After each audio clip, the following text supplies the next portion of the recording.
Antarctic tourists sail into an active volcano. Do they have more money than sense?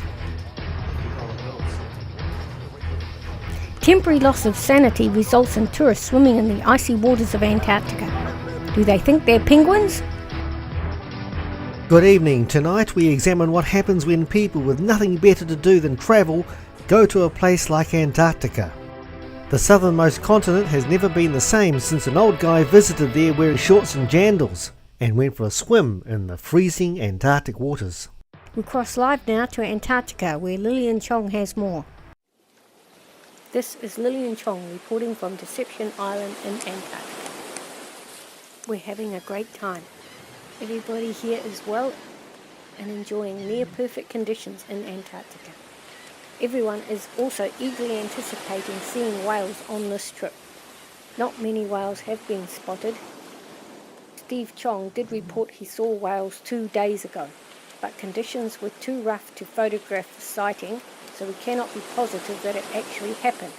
We only have his word it occurred. We've seen 10 seals on this trip, all identified and photographed. We've also seen at least 1,000,001 penguins. We now wish to cross over to the weather station and have Steve Chong report on the weather.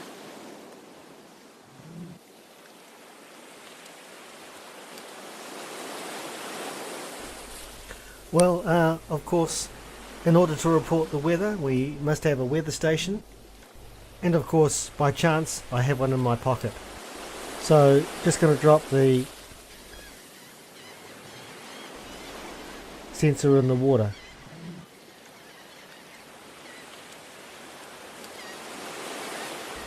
The temperature in my pocket is 9.6 degrees. And the humidity in my pocket is 33%. That's also the humidity here in Antarctica. The temperature reading is slowly dropping toward the water temperature. Actually, we're in a volcano. The temperature is quite high. It's 6.9 degrees. Wow, is it? That's pretty high compared with what it was when we were out at sea. Out at sea it was about 2.1, 1.9, 6.9 degrees, so it's not going to be that cold for the swim, if you're going to be swimming out here. I heard somebody was. And that's it. The forecast for the rest of the week is fine, and tomorrow we'll be returning to Ushuaia. Tomorrow or today? Heading out today, but won't be in Ushuaia for 2 days.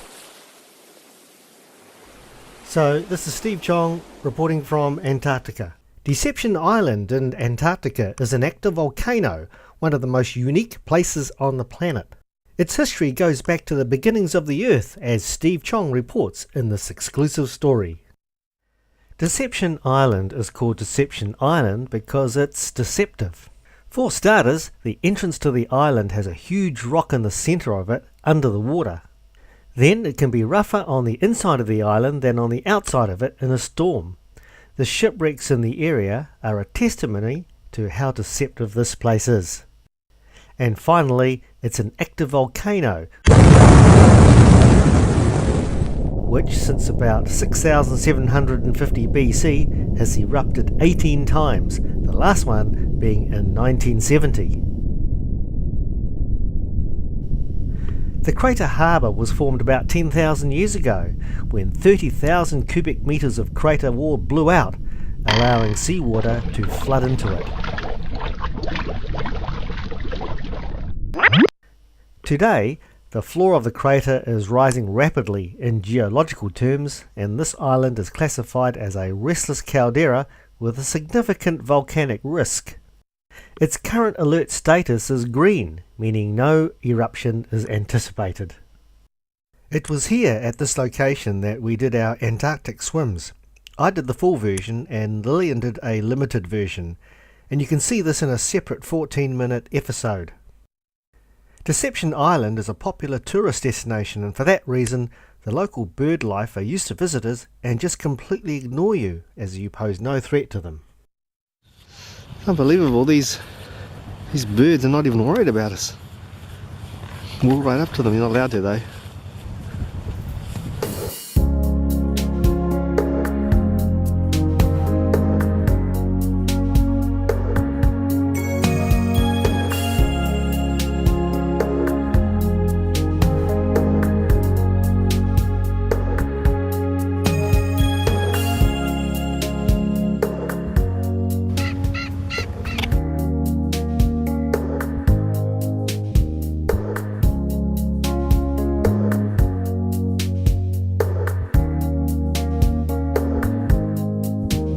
A few sad stories round here, a few shipwrecks actually. Times like that, it's good to be a penguin. Deception Island was a historic Norwegian whaling station, so there are quite a few historic items on the island. Buildings and fuel tanks were damaged in the eruptions in 1967 and 1969, and at that time the station was abandoned.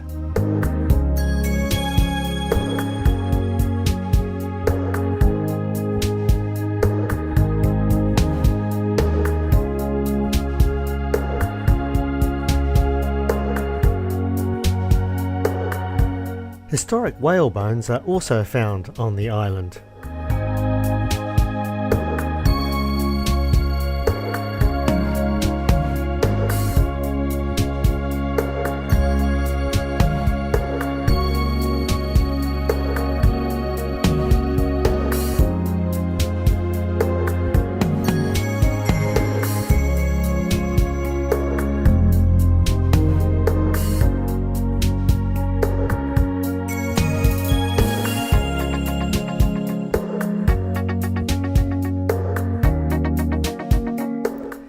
As we explained before in a previous episode, you could take the kayaking option, but we didn't.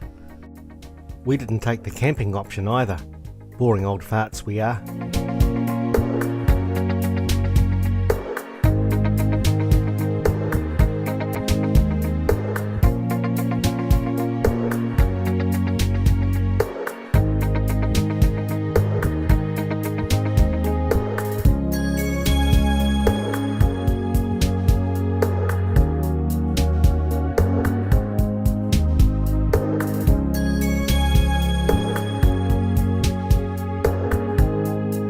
There was an abundance of krill in the area, and for some reason a whole pile of them had washed up on the beach. It was an amazing sight, but within about half an hour all of the krill had been eaten by the various birds. The krill is a small crustacean and is found in all of the world's oceans. The name krill comes from the Norwegian krill, meaning young fry of fish. They're near the bottom of the food chain because they feed on phytoplankton and to a lesser extent zooplankton. The species here, the Antarctic krill, has the technical name Ushuaia superba and makes up a biomass of over 500 million tonnes, roughly twice that of humans. Of this 500 million tonnes, over half of this is eaten by whales, seals, penguins, birds, fish and squid each year, and is replaced by growth and reproduction. Without krill, there would be no wildlife in Antarctica. For that reason, the onboard ecology experts called the krill the lifeblood of Antarctica.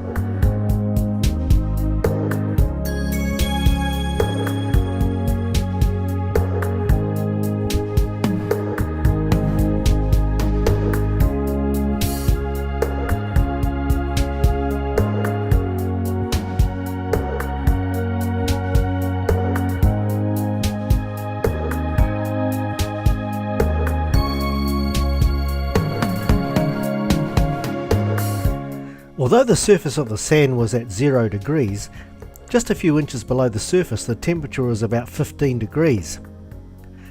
For that reason some of the birds were enjoying basking in the earthen temperature, which for us made great photo opportunities.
So after completing our Antarctic swim at Deception Island, we got back on board the boat and headed towards Ushuaia.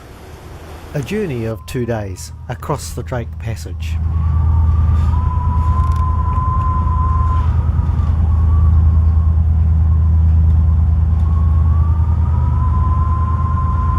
It wasn't long before we got to the main part of the passage. At this point the sailing got really rough. The loud violent banging noise you can hear is as a result of the ship's interior flexing as the ship crashes through the waves. Look at the angle of these curtains.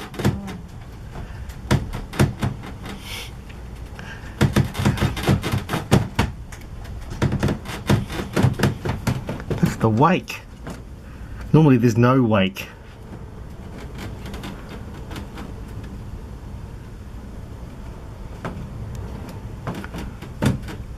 By Drake Passage standards, this is actually quite calm.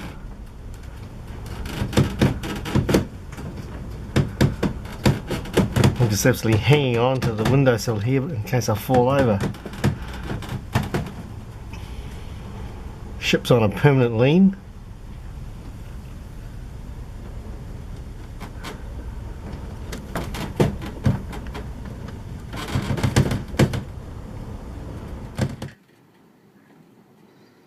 This is going home in the Drake Passage, which is remarkably calm at the moment. They have a condition called Drake Lake where it goes calm, and this is what it's like when it's calm.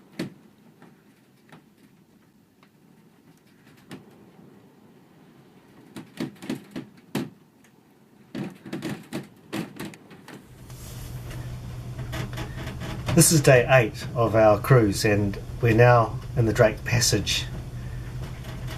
The ship is rocking around quite violently, and the reason for it is that if you can imagine, this is the boat and it's sailing north-south and the wind is coming across. In fact, the wind is so strong it's the whole boat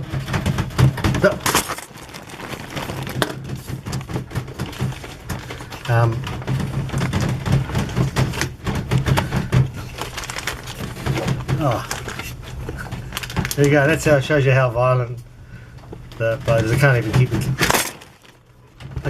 the camera still. But